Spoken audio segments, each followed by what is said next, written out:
할렐루야. 인사 나누겠습니다. 반갑습니다. 예수 부활하셨습니다. 아멘, 아멘. 예수님의 부활, 곧 우리의 부활인 줄 믿습니다. 언젠가 한번 말씀드린 것 같은데 메멘토 모리라는 말이 있습니다.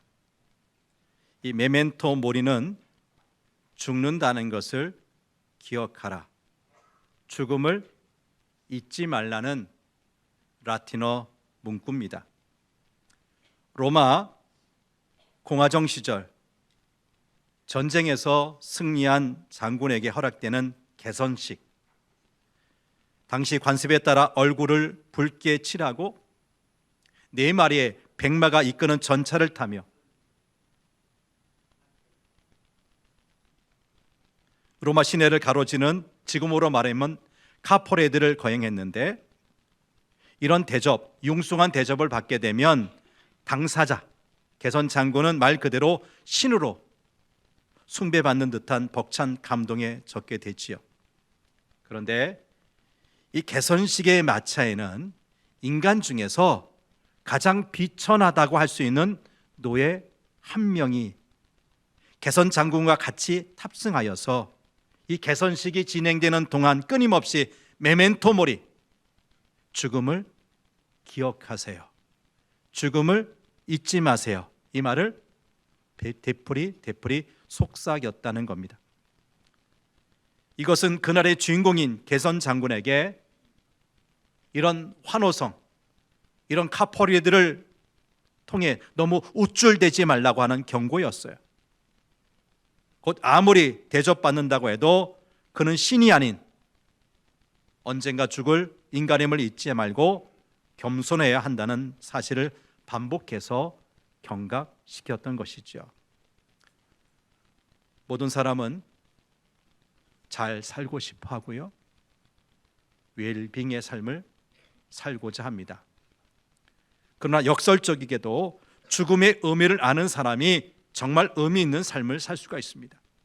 다시 말해 웰다잉, 잘 죽는 것을 준비한 사람이 웰빙, 잘 살게 된다는 말씀이죠. 여러분, 성경에서 말하는 죽음의 의미, 신앙적 죽음의 의미는 무엇입니까? 일본의 알폰스 데켄이라는 죽음의 철학자가 쓴 행복한 죽음이란 책에는 신앙인, 특별히 교회 다니는 크리스찬들이 어떻게 죽음의 순간을 경험하는지 관찰하고 발견한 놀라운 기록이 있어요. 신앙인들은 죽음을 수동적으로 인식하지 않고 천국에 대한 소망과 기대감을 가지고 그 죽음을 아주 당당히 받아들이더라는 거지요.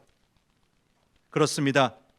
신앙인은 죽음이 끝이 아니라 새로운 출발점임을 알게 죽음을 너무 당당하게 받아들입니다. 죽음은 소멸이 아니라, 사라지는 것이 아니라 존재 형태가 변하는 것임을 확신합니다. 이처럼 죽음에 대한 이해가 다른 우리 신앙인에게는 죽음이 마치 소풍과 같은 설레임이 될 수 있고, 절망과 허무가 아닌 부활이라는 새로운 출발점이 될 수가 있습니다. 고대 시대 이집트 사람들은 넷의 사상을 갖고 있었습니다. 죽으면 끝이 아니라 다음 세계가 있다는 거예요. 그래서 저승세계로 들어가는 영혼들의 질문에 대답할 때 유익한 지침이 될 수 있도록 사자의 서, 죽은 사람들의 책이라는 책을 냈어요. 이 책은 고대 이집트 시대 관 속에 미라와 함께 매장한 사후 세계에 관한 안내서입니다. 그리고 그들은 저승에 가는 사람들을 위해 미라는 물론 무덤, 값비싼 부장품, 심지어 사후 세계를 인정했다고 해도 영원한 세계를 통과하면서 먹을 수 있는 음식과 음료까지 준비했다는 겁니다. 하지만 이들이 이렇게 사후 세계를 인정했다고 해도 진정한 죽음의 준비를 했는가? 아닙니다. 죽음과 사후 세계를 기억하는 것만으로는 부족하다는 것입니다. 지난 2월 14일 제 수요일부터 시작된 사순절 기간이 어제로 끝이 나고 오늘은 기쁨의 부활주일입니다. 우리 주님 부활의 기쁨이 여러분 모두에게 충만하게 되기를 간절히 바랍니다. 예수님의 부활은 기독교 신앙의 가장 중요한 내용 중에 하나입니다. 아니, 우리 예수님의 부활이 없다면 우리 기독교는 존재할 수가 없습니다. 예수님의 부활은 우리 신앙에서 빠져서는 안 되는 절대적인 겁니다. 기독교 신앙은 예수님의 부활을 중심으로 움직이는 것이라고 해도 지나치지 않다는 거지요. 초대교회는 예수님의 부활을 가장 중요한 신앙의 내용으로 이해했습니다. 그들은 예수님의 부활을 기점으로 해서 예수님의 탄생의 신비를 해석하기 시작했습니다. 그들은 예수님의 부활을 출발점으로 해서 예수님의 가르침과 그의 사역, 그리고 기적과 그의 행위, 더 나아가서는 십자가에서 받으신 고난의 의미를 생각하기 시작했습니다. 이처럼 예수님의 부활은 모든 교회, 초대교회의 신앙의 중심이었어요. 예수님의 부활이 없다면 초대교회는 예수님에 대한 신앙을 포기했을 겁니다. 이렇게 중요한 예수님의 부활이 오늘 우리에게는 어떤 의미, 도대체 얼마만큼의 무게를 가지고 있습니까? 믿는 우리에게 주님의 부활 해마다 찾아옵니다. 그러기에 어떤 때는 마치 당연한 것처럼 또는 별다른 의미와 감격도 없이 맞이하기도 하지 않습니까? 하지만 예수님의 부활이 우리 삶에서 좀 더 무게를 가지게 될 때 우리의 믿음 생활은 전혀 다른 차원으로 성숙하게 될 것입니다. 이제 오늘의 본문을 통하여 2024년을 살아가고 있는 우리에게 주시는 우리 예수님의 부활의 메시지가 무엇인지 생각해 보려고 합니다. 좀 전에 우리가 함께 읽은 본문은 소위 제1 이사야로 알려져 있는 기록이에요. 이사야라는 66장에 있는 메시지 가운데 그 내용이 약간 분류가 되는데 그 첫 번째 메시지에 해당되는 겁니다. 이 이사야는 기원전 8세기 예루살렘을 중심으로 약 40년 동안 예언자로 활동했습니다.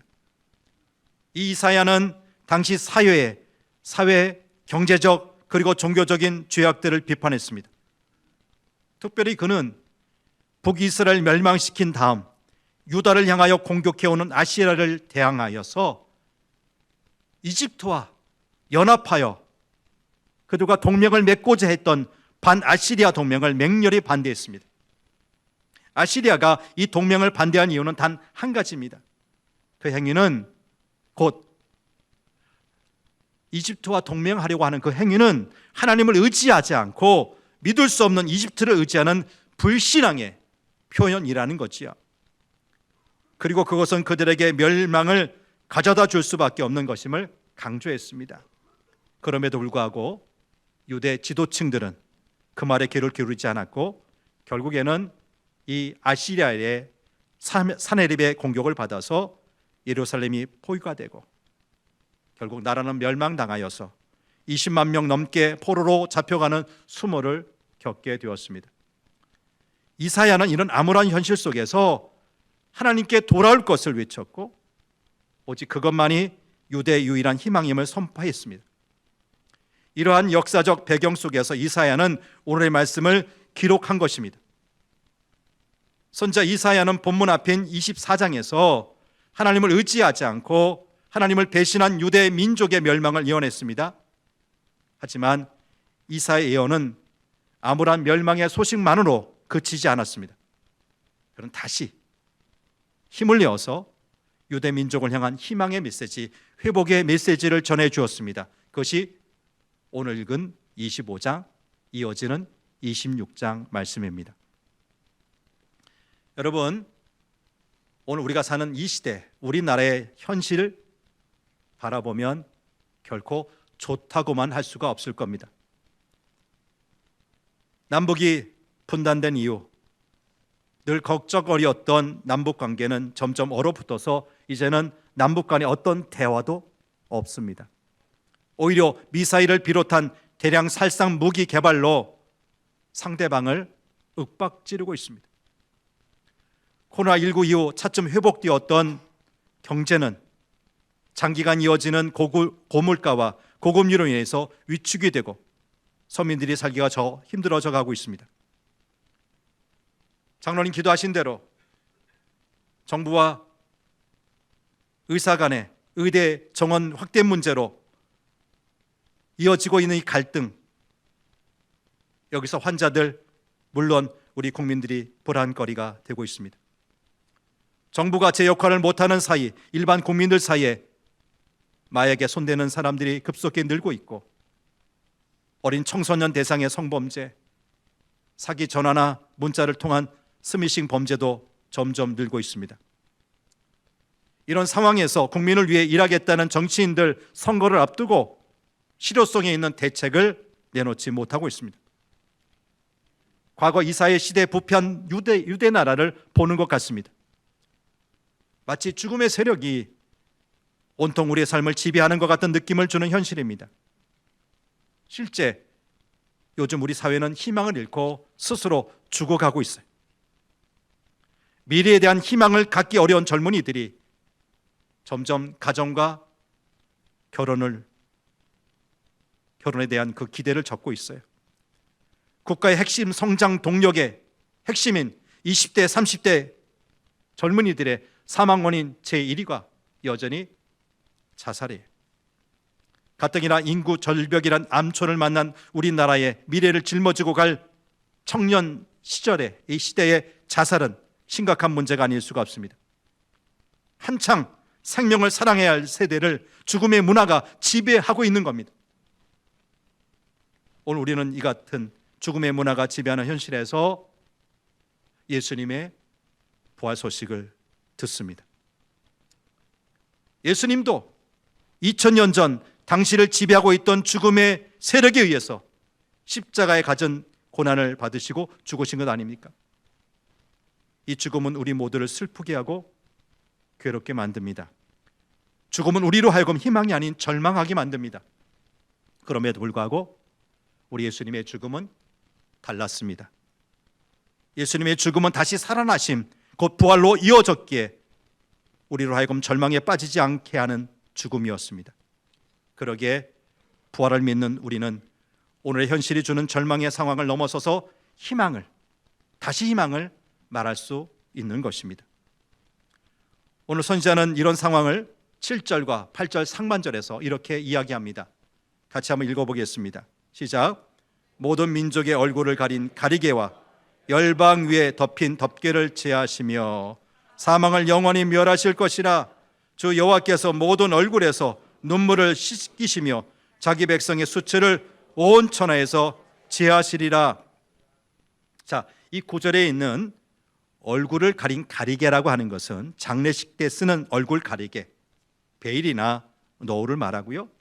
덮인 덮개는 수의, 죽은 사람에게 입힌 수의를 의미합니다. 하나님이 통치하시는 산에서 노을과 수의를 제한다고 하는 것은 이제 더 이상 죽음이 모든 민족과 열방을 지배하지 못한다는 뜻입니다. 그래서 이어지는 8절에서는 단도직입적으로 사망을 영원히 멸하실 것이다. 직역하면 그가 죽음을 영원히 삼킬 것이다 고 선포한 것입니다. 성도 여러분, 죽음을 이길 자, 죽음을 삼킬 자가 도대체 누굽니까? 이사야 당시 가나안 신화에 의하면 풍요의 신 바알과 저 지하의 신 모트가 서로 싸움으로써 풍요와 가뭄이 반복된다고 생각했어요. 그러나 여러분, 생명과 죽음은 반복되는 것이 아닙니다. 생명을 주관하시는 분, 죽음까지도 멸하시는 분 오직 하나님이십니다. 그렇습니다. 주님은 오늘 아침에 부활하셔서 죽음을 이기셨습니다. 그러므로 오직 부활하신 주님 안에서만 오늘 우리를 둘러싸고 있는 죽음의 문화가 극복될 수 있는 것입니다. 죽음의 세력을 이기시고 부활하신 주님은 우리에게 잔치까지 베풀어 주신다고 말씀하고 있어요. 6절 말씀을 보겠습니다. 오늘 보면 6절입니다. 시작. 만군의 여호와께서 이 산에서 만민을 위하여 기름진 것과 오래 저장하였던 포도주로 연회를 베푸시리니 곧 골수가 가득한 기름진 것과 오래 저장하였던 맑은 포도주로 하실 것이며. 이사야는 죽음을 이기게 해주신 하나님의 은혜를 여호와께서 만민을 위하여 연회 곧 잔치를 베풀어 주시는 것이라고 묘사했어요. 하나님께서 온 백성을 시온 산으로 부르셔서 풍성한 잔치를 베풀어 주신다는 겁니다. 여러분, 일반적인 제사, 일반적인 잔치에서는 누가 음식을 준비하죠? 잔치를 베푸는 사람, 그 주인이겠죠. 하나님의 잔치에서는 누가 준비하신다고 했어요? 하나님이. 이 잔치에서는 하나님이 친히 그 잔치 준비, 메뉴 준비를 하시겠답니다. 바로 뭡니까? 기름진 것과 포도주예요. 먼저 본문 앞에 나오는 이사 24장 11절 말씀을 보겠습니다. 어떤 상황이었는지요? 시작. 포도주가 없으므로 거리에서 부르짖으며 모든 즐거움이 사라졌으며 땅의 기쁨이 소멸되었도다. 하나님이 엄한 그 심판의 결과 포도주와 즐거움이 함께 사라져 버렸던 시절이 있었어요. 그런데 이제 하나님의 은혜로 그 나라가 회복이 되어서 포도주가 다시 등장합니다. 그런데 그냥 포도주가 아니라 최고의 등급으로 알려진 오래 저장되었던 맑은 포도주예요. 이어서 고기가 나오는데 어떤 고기입니까? 최고의 등급, 골수가 기름진 것. 여러분, 우리 한우 중에서 어떤 걸 최고로 쳐요? 기름이 쫙 낀 거 있잖아요. 마블링 있는 거. 생각나시죠? 하나님께서 그런 고기, 최상의 고기를 선택하셔서 준비하신답니다. 이것이 주님께서 준비하시는 최고의 축제, 최고의 잔치의 내용이에요. 여러분, 우리 주님의 부활은 단순히 죽음에서 깨어나는 것을 의미하는 것만 아닙니다. 우리 주님의 부활은 단순한 생명의 연장만을 의미하는 것이 아닙니다. 우리 주님의 부활은 앞으로 전개될 잔치가 있음을 말해주고 있어요. 그것은 온 백성이 시온산, 다시 말하면 하나님의 산으로 나와서 하나님을 중심으로 살아가는 삶을 이야기하는 겁니다. 공생의 기간 여러 번에 걸쳐서 예수님은 자신이 이루시는 구원을 잔치로 비유해서 말씀하셨어요. 여러분, 공생애를 시작하시면서 첫 번째 이적이 무엇입니까? 예수님 첫 번째 행하셨던 놀라운 이적, 표적이 뭡니까? 가나의 혼인잔치에서 물을 포도주로 만드셨어요. 여러분, 잔치인데 잔치를 흥겹게 만드는 포도주가 떨어졌어요. 그 상황을 아신 주님 가만히 계셨어요? 어떻게 하셨어요? 물로 포도주, 그것도 최고급의 포도주 만드셔서 그 자리에 참여한 사람에게 기쁨을 주셨어요. 마태복음 8장 11절 말씀을 표준 세번역으로 한번 보겠습니다. 시작. 내가 너에게 말한다. 많은 사람이 동과 서에서 와서 하늘에서 아브라함과 이삭과 야곱과 함께 잔치자리에 앉을 것이다. 마지막 하나님의 나라가 완성될 때의 모습을 말하는데, 인간의 죄악으로 말미암아 동서남북 흩어졌던 사람이 이제는 반대로 어떻게 돼요? 동과 서, 저 먼 데서부터 함께 모여서요, 아브라함과 이삭과 야곱, 시대를 달리 살았던 그 사람들과 함께 무슨 자리에 앉아 있다는 거예요? 잔치자리에. 하나님 나라의 완성은 그렇게 잔치자리로 비유돼서 이야기하고 있어요. 예수님 구원받은 은혜의 표시로 한 식사를 마지막으로 우리에게 남겨주셨는데, 그것이 바로 주의 만찬. 지난주에 우리가 행했던 뭡니까? 성만찬이에요. 누가복음 15장에 나오는 잃었던 아들을 찾았던 비유의 마지막 장면은 또 뭐죠? 송아지 잡고 잔치 배설한 다음에 이웃들을 다 불러서 먹고 마시자, 내가 잃었던 아들 찾았다, 잔치로 마무리되고 있어요. 여러분, 오늘 부활하신 주님은 우리에게도 새로운 잔치의 삶이 있을 것임을 예고해서 말씀하고 계세요. 그 잔치의 삶이라고 하는 것은 하나님과의 관계가 회복된 기쁨이 있는 삶을 의미합니다. 오늘 본문 9절 말씀은 결정적이고 최종적인 죽음의 사망을 선포하고 있습니다. 9절 말씀을 보겠습니다. 시작. 그날에 말하기를 이는 우리의 하나님이시라, 우리가 그를 기다렸으니 그가 우리를 구원하시리로다. 이는 여호와시라, 우리가 그를 기다렸으니 우리는 그의 구원을 기뻐하며 즐거워하리라 할 것이며. 그날에 하나님이 우리에게 주시는 선물은 하나님이 우리를 어떻게 하신다고요? 구원하신다고요. 어디에서? 죄와 사망에서. 그러기에 우리가 할 것은 오직 그의 구원을 어떻게 합니까? 기뻐하고 즐거워하는 겁니다. 다시 8절 하반절 말씀 보겠습니다. 8절 하반절 시작. 주 여호와께서 모든 얼굴에서 눈물을 씻기시며 자기 백성의 수치를 온 천하에서 제하시리라. 이 말씀을 읽노라 보니까 요한계시록 21장 4절 말씀이 떠올라요. 같이 보죠. 시작. 모든 눈물을 그 눈에서 닦아주시니 다시는 사망이 없고 애통하는 것이나 곡하는 것이나 아픈 것이 다시 있지 아니하리니 처음 것들이 다 지나갔음이로라. 여러분, 우리가 기다리는 그날, 죽음에서 사망에서 벗어나는 날, 단순히 이 세상을 떠나 다른 곳으로 거하게 되는 날이 아닙니다. 이승에서 저승으로 가는 날이 아닙니다. 우리가 의지하고 기다리는 하나님은 우리에게 구원의 선물을 주시되 가장 큰 기쁨과 위로의 선물을 주신다는 겁니다. 그것이 바로 우리 얼굴에서 눈물을 씻겨주시고 자기 백성의 수치를 온 천하에서 제해 주신다는 거예요. 여러분, 이 구원의 하나님으로 인해서 기뻐하며 즐거워하시길 바랍니다.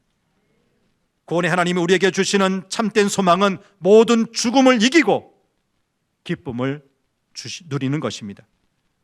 주 하나님께서 모든 사람의 눈물을 말끔히 닦아주시고 세상에서 당했던 모든 수치를 없애주실 것입니다.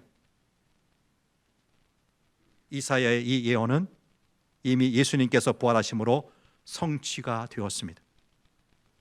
우린 십자가를 통해 죽음을 이기신 주님을 믿기에 더 이상 죽음이란 종착역에 머물러 있지 않습니다. 세상 사람들에게는 죽음이 한계요 끝이지만 우리 주님은 이 죽음의 한계를 부활을 통해서 극복하신 겁니다. 따라서 주님의 십자가 대속의 은총을 믿는 자는 이미 죽음에서 승리한 자임을 믿으십시오.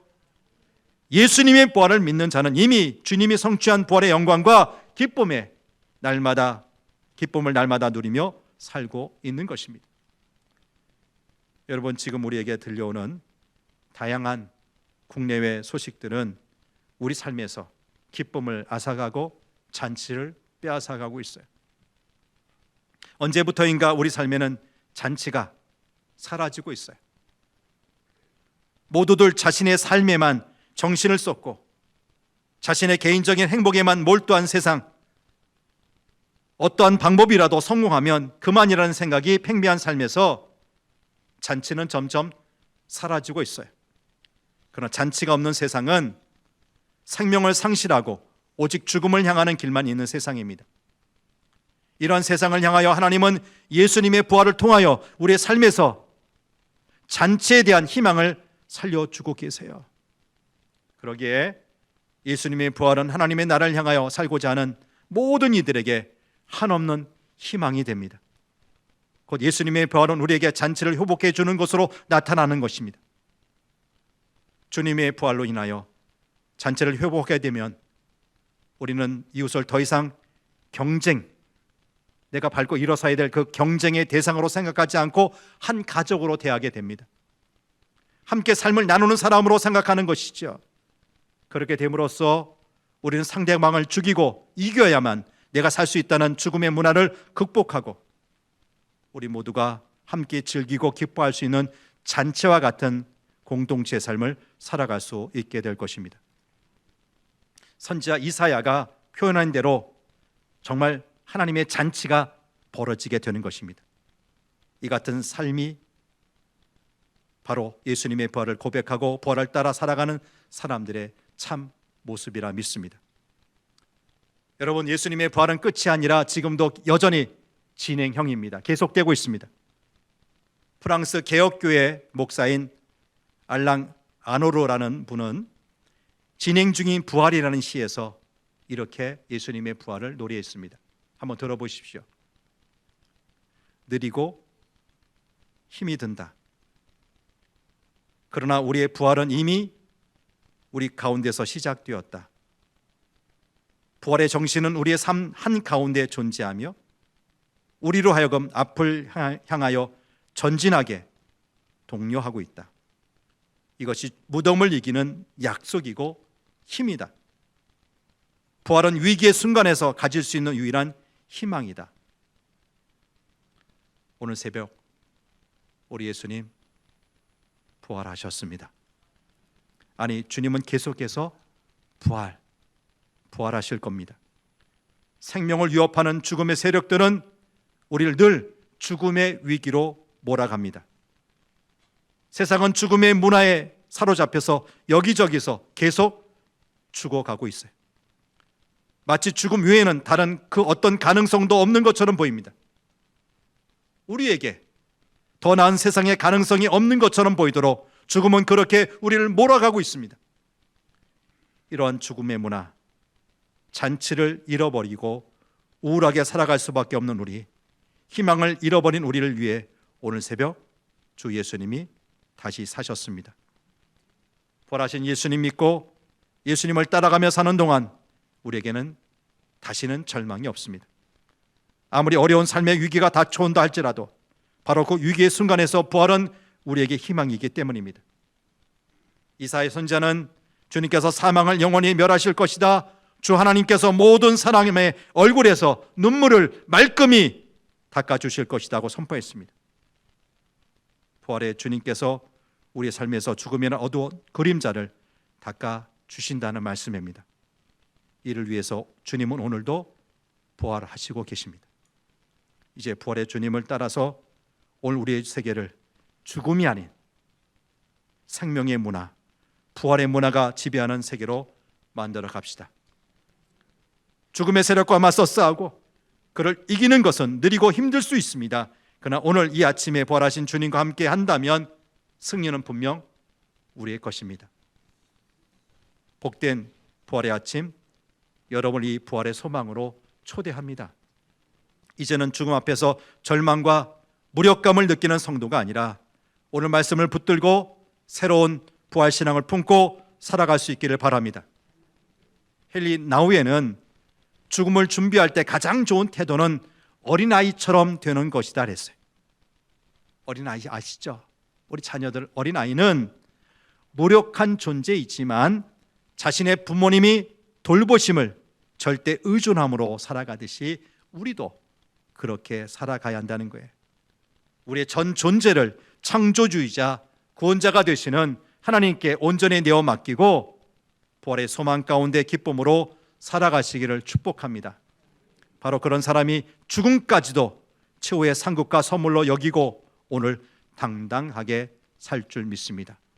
저와 여러분을 통해서 죽음의 문화가 팽배한 이 사회에 생명의 문화가, 부활의 문화가 확산되기를 축복합니다. 하나님 아버지,